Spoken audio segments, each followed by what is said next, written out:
شروع اللہ کے نام سے جو بڑا مہربان نہایت رحم فرمانے والا ہے۔ السلام علیکم دوستو، آج کی اس ویڈیو میں ہم بات کرنے والے ہیں عود ہندی کے بارے میں۔ یہ ایک درخت اور اس کی لکڑی ہے جو بطور علاج استعمال ہوتی ہے۔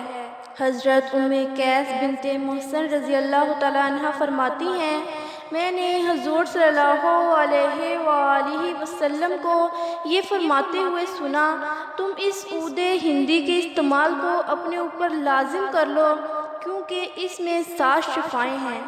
حلق کے درد کی شکل میں اس کو ناک میں چڑھانا اور نمونیا کی شکل میں حلق کے گوشے سے یہ دعا پلائی جائے۔ حضرت قیس رضی اللہ تعالیٰ عنہ فرماتی ہیں، میں اپنے ایک بیٹے کو لے کر حضور صلی اللہ علیہ وآلہ وسلم کی خدمت میں حاضر ہوئی۔ میں نے بچے کے حلق کے بیمار کوے کو انگلی کے ساتھ اٹھایا تھا۔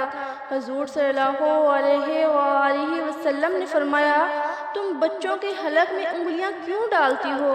تم عود ہندی کے استعمال کو اپنے اوپر لازم کر لو کیونکہ اس میں 7 بیماریوں کی شفا ہے، جن میں ایک نمونیا ہے۔